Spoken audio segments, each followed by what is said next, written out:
Welcome again to Who's Who in Southern Alberta. Well, a person today I'm sure everybody in Southern Alberta has heard about. She's probably our best known writer. It's Eva Brewster. Welcome to the show, Eva. Thank you. I'm sure many people have waited many years to learn about the many achievements that you've been involved in all these years. And we're going to talk about those briefly, but before we do, this year we're having a promotion and I am giving you a buffalo chip. There's your own buffalo chip. I'm sure you're very enthralled with that. And I'd like to explain to the people that 1992 is the 200th anniversary of the first written description of Southern Alberta, a journal that was just discovered a few years ago by an explorer named Peter Fiddler. And we're going to publish this journal later on in the year, we hope, as soon as we drum up enough interest. And we want people to try to think of what could be done to commemorate the 200th anniversary of that particular event. These little chips you simply push in the bottom if you want to try that. It's two metals and they expand at a different rate. You then put it down on something fairly solid and you sit there and you wait. If you look at it, nothing will happen, but if you ignore it, then just when you don't expect it, it'll pop up and it's a jumping buffalo chip. And the picture on it, I should mention, is my chip doesn't push. They all push. You got to hold it at the edges and then like that. Okay, thanks. We have to train people in Southern Alberta to learn how to use these because we want everybody to have one by the time 1992 arrives. Anyway, on this chip, here's a buffalo, and you might be interested in this, Eva. This is the first sketch that was ever done of a buffalo, as far as we can find out. It was done by a Spaniard in 1554 who had never seen one, but he had heard about one. And he drew this sketch. It looks like he got his head a little too small. And he made a woodcut, and it's come down through the years, and so we used it on our buffalo chip, and we called him Fiddler. So that's the story of that. And when we do get our journal done, we'll be binding it in a hardcover version like this, and hopefully people will be interested in it. It's really an interesting book. It looks at Southern Alberta through the first eyes to ever write it down. Anyway, that's Fiddler. Let's go on with Eva Brewster. Another book, Vanished in Darkness. Now, Eva, this is the second version. That's the fourth. The fourth version, okay, of the book that you wrote about your life in the concentration camps and so on. Could you give me a little bit of rundown on how the book came about? Well, it's quite a story. I don't know if you remember, Cleo Mowers was the publisher of the Herald. And there was one year when he confidently expected there'd be a war with Syria. And he asked me if I would cover it. For the chain the Herald then belonged to. And I said, yeah, okay, I'll do that, but I've already had the 9 Lives of a Cat. So I gave him my notes, kind of diary of that I wrote shortly after the war. And I said, if anything happens to me this time, I want you to make copies for my children. And I gave him a sealed envelope. Well, he didn't wait to see whether I came back or not. He opened it anyway, and then ever since insisted that that should be published. And I refused because I thought it was such a very personal story. I just wanted it for my children and grandchildren I didn't have by then. Anyway, when Keekstra came on the scene with his weird series, he asked me again, Cleo Mowers. And this time I said, yeah, all right, as long as I have nothing whatsoever to do with the commercial side of it or approaching publishers, if you have somebody who will do it, go ahead. And he did, and he got Andy Ogle to deal with publishers. And the only involvement I had with it was there were 6 who wanted it. What year? 6 publishers. 6 publishers. Yeah, and I was asked which one I would prefer, and I preferred the Edmonton one in West because it was a non-profit Alberta company.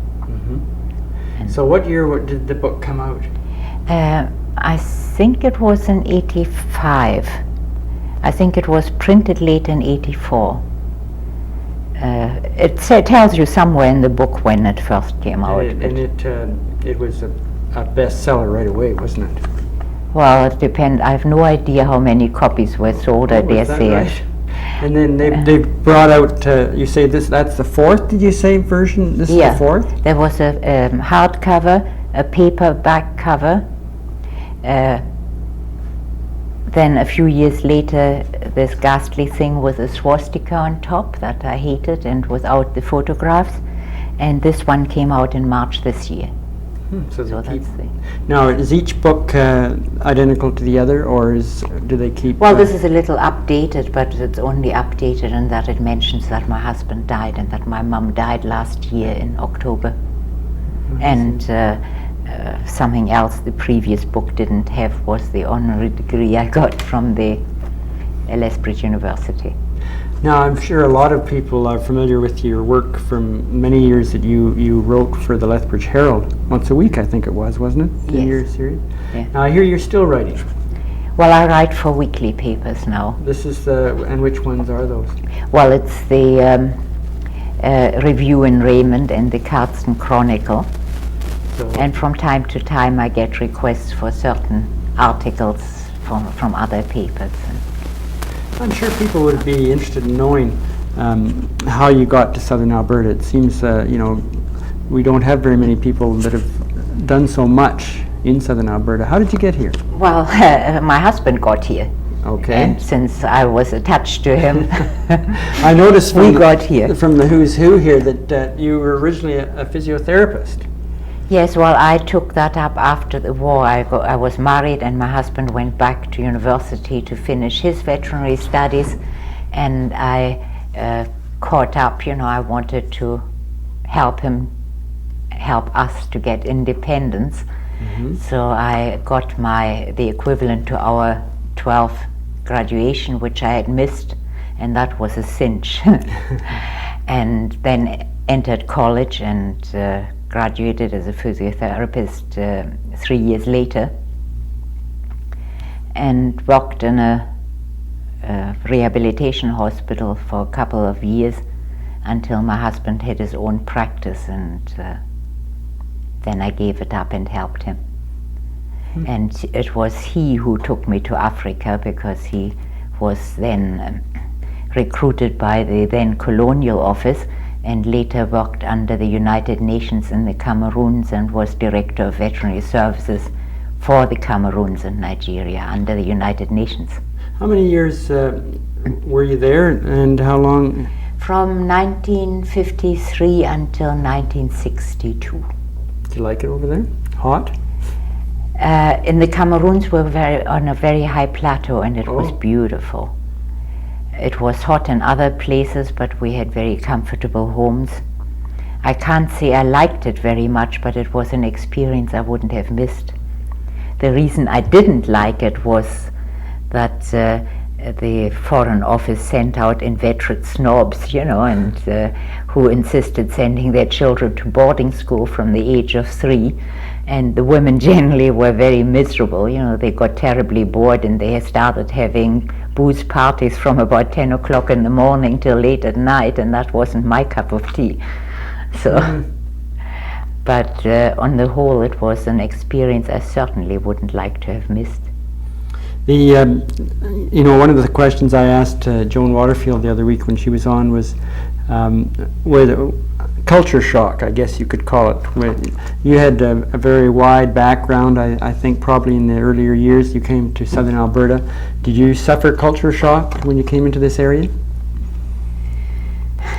Not really, perhaps because I have met so many different people from different countries and different ways of life. And before we forget, I hear you're even deputy mayor of Coots now. Yes. And that I consider one big achievement, because I'm the first woman ever elected to council in the 100 years of Coots' existence.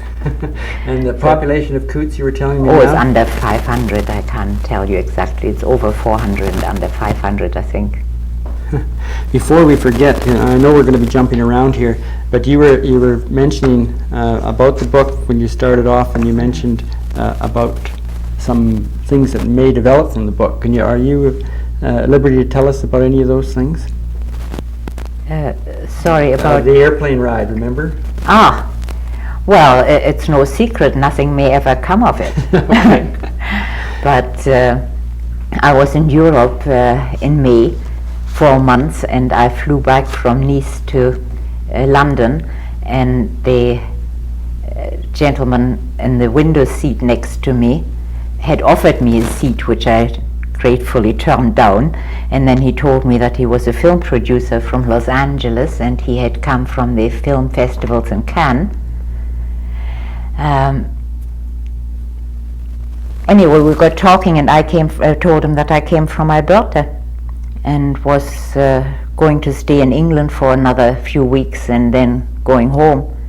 And then the stewardess came along and asked me, she said, "Mrs. Brewster, did you order a special diet?"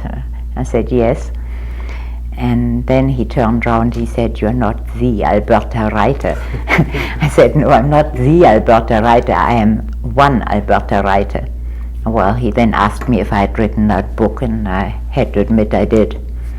And he said, "You know, this is a marvelous coincidence. I had hoped to get your address when I got back home because I felt that this book should be filmed." And I didn't take him very seriously, but he meant it, and he's now trying to get the financing into place, and he wants additional stories of my whole life, from I think Hitler's rise to power until my imprisonment, and then post-war experiences. I did say to him that if he wanted all that, it would not be a low-cost production, because his is not a very large company. Mm-hmm. And he said, "Believe me, when we make this film, and it's going to be a wonderful film, it will cost us at least 26 million. That's the absolute minimum to produce. And when we get that kind of money together, you can have any animals you want," because I told him that animals played a very big part in my life, including a little chimp I raised and a talking parrot that nearly talked us out of house and home and country.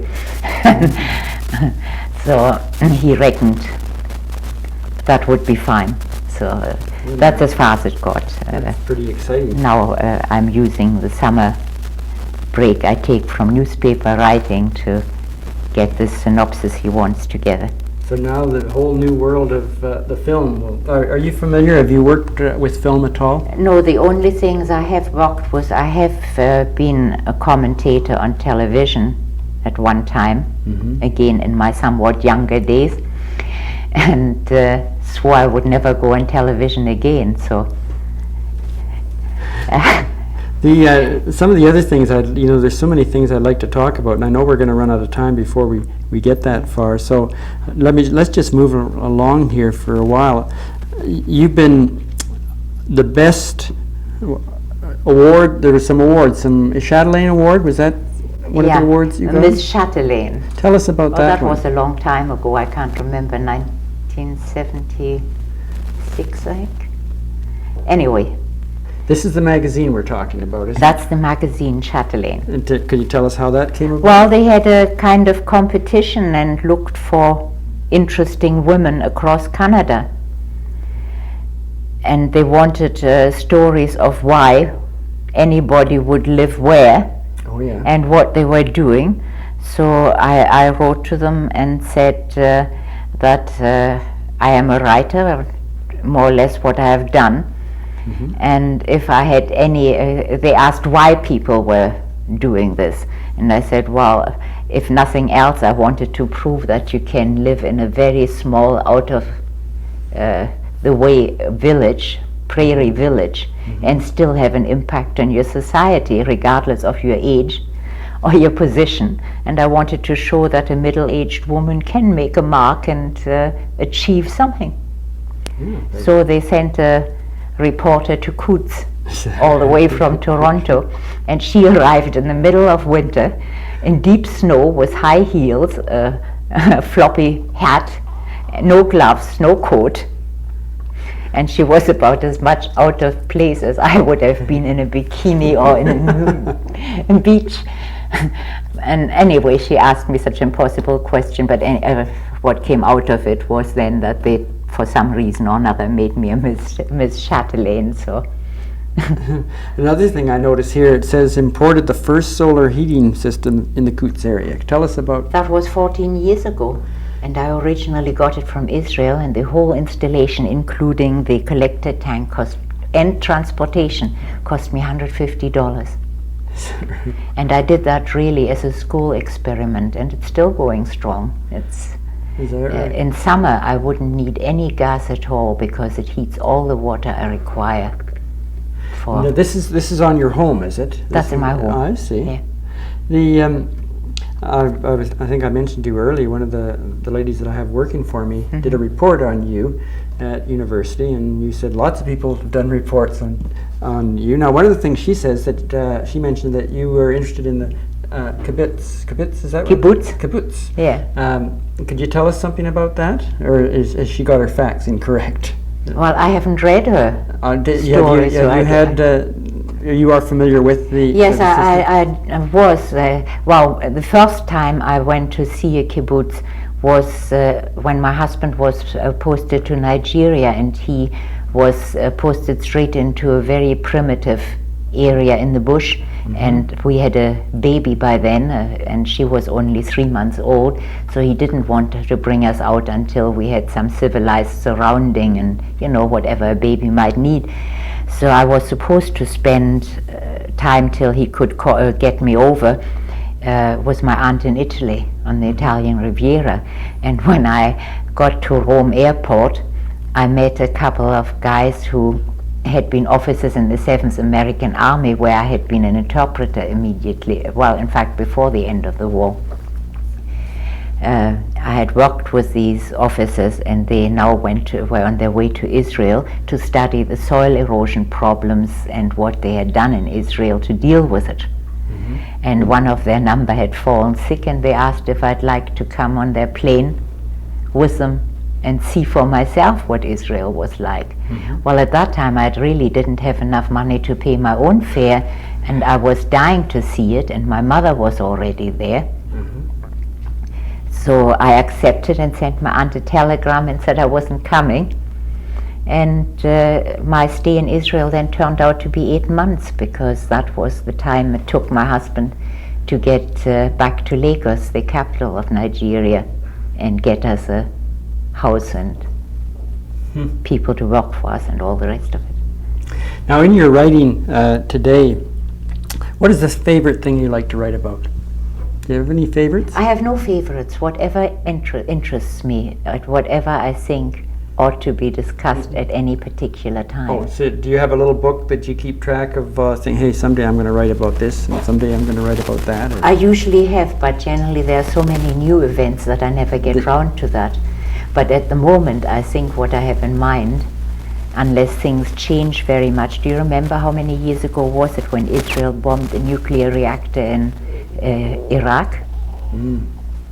Can't tell you that. And at that time, I think it was 7 or 8 years ago, and they had almost completed it to be able to build their own nuclear weapons. They had the know-how.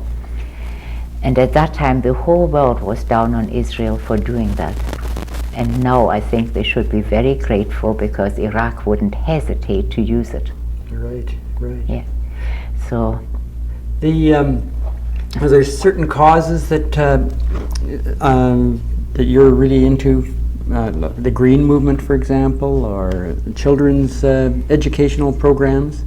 Well, I was into everything.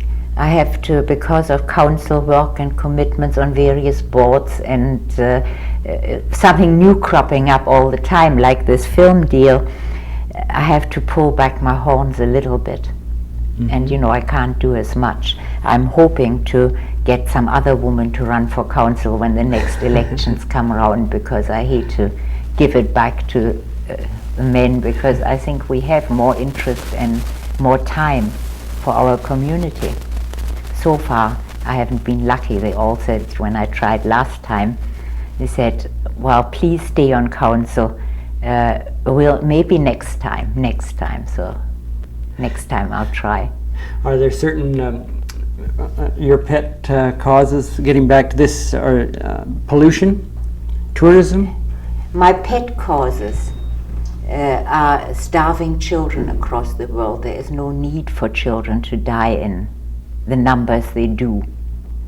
The royalties I get from my book, and that is why I have no idea how many have been copied, I dare say I could look it up, go straight to Amnesty International, which you probably know deals with prisoners under dictatorships, people that are tortured, and to the Red Cross or other organizations that help starving children in Africa or wherever they happen to be, hopefully even in Canada. How about Canadian issues? Native rights, Quebec English, what? Any of these you'd like to give us some comments on? I don't think so, because I personally have absolutely no prejudices. I think something should be done about the natives, and some of the treaties should be honored. At the same time, I don't believe in violence or the need for violence. I hope it will sort itself out. And I try and keep a distance from anything that is happening right now. Sure, I'd attack the government for the GST or anything like that, and bring examples on how badly it has worked for the people in England, for instance. They have the VAT, which is exactly the same thing, and which from the original, I think it was 5%, has now gone up to 16%. And the cost of living is just out of this world, and people lose their homes and can no longer pay their mortgages. Now, these are the sort of issues that I would attack right now, but when it comes to any smoldering situations, I try to wait. I'm very often asked what do I think about the unification of Germany, for instance. And I ask them to remind me in 10 years' time, do they get excited about it, because so far it's still in the developing stages. Frankly, I don't believe that the kind of freedom they're looking for now will ever materialize. And I also have met too many refugees from Russia who would dearly like to go back now because they're disillusioned with democracy. They have never been used to compete in a competitive business world, and they can't handle it. And they were guaranteed jobs, they were guaranteed housing such as it was, perhaps not as luxurious as ours, but they were looked after from the cradle to the grave, and it's very difficult for them now to settle, especially in the cities they often go to. Were you as surprised as everybody else seemed to be with the world as it changed last year and the opening up of Europe and the barriers coming down and all this? Was this a surprise to you? It was, yes. Have you got any theories as to what happened? Well, I think mainly the economic situation. And perhaps Gorbachev has the kind of foresight to know that that continual arms race doesn't get anybody anywhere and would possibly finally lead to destruction. So I imagine you've been very happy with the events as have unfolded. Yes, but I'm still skeptical about it. Still skeptical. I guess we all are. We wonder, are we really here? Pinch ourselves type of thing, right? Well, this has been wonderful. Our guest today has been Eva Brewster, and I'm sure many of you have read, heard about her over the years, and now you've seen her, and when you go to that delightful place just down the line at Coots, you'll know that she's running the town. So if you have any complaints about garbage pickup or anything, she's the one that you should consult. And thanks a lot, Eva, for coming, and we'll see everybody next week.